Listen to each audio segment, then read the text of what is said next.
আজ মঙ্গলবার ৭ অক্টোবর প্রবাসী সাংবাদিক ইলিয়াস হোসেন আবারও সামাজিক যোগাযোগ মাধ্যমে আলোচনায়। একটি ফেসবুক স্ট্যাটাসে তিনি সরাসরি বলেছেন, এনসিপি বলে এদেশে কিছু থাকবে না। তার এই মন্তব্যকে কেন্দ্র করে এখন সামাজিক যোগাযোগ মাধ্যমে চলছে তীব্র আলোচনা আর সমালোচনা।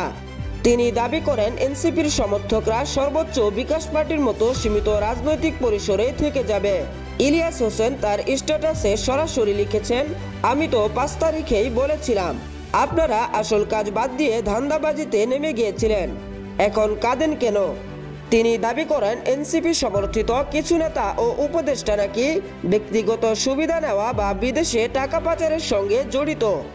ইলিয়াসের ভাষায়, আপনারা কিছু টাকা কামিয়েছেন কিন্তু গ্রহণযোগ্যতা হারিয়েছেন। ইউনূস সহ প্রতিটি উপদেষ্টা ধান্দাবাজি করেছে এবং বিদেশে টাকা পাঠিয়েছে। এরপর তিনি ভবিষ্যৎ রাজনৈতিক পরিস্থিতি নিয়েও মন্তব্য করেন।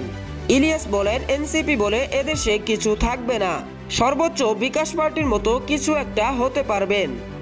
জামায়াত বিএনপির বাইরে ১০ থেকে ১৫ বছর পর আওয়ামী লীগ ফিরতে পারে, তবে এনসিপি নয়। সমালোচনার ধারাবাহিকতায় তিনি আরও যোগ করেন, সামনে আওয়ামী লীগ মারবে, বিএনপি মারবে, কথা না শুনলে জামায়াতও মারবে, ভবিষ্যৎ তোমাদের অন্ধকার। শেষে সতর্কতা দিয়ে তিনি বলেন, এখন নাকে তেল দিয়ে ঘুমান, সামনে নির্বাচন হবে জামায়াত আর বিএনপির মধ্যে।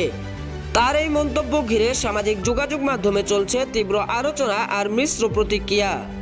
অনেকেই তার বক্তব্যকে সমর্থন করলেও অনেকেই একে অতিরিক্ত কঠোর মন্তব্য বলে মনে করছেন। Desk, BDC news.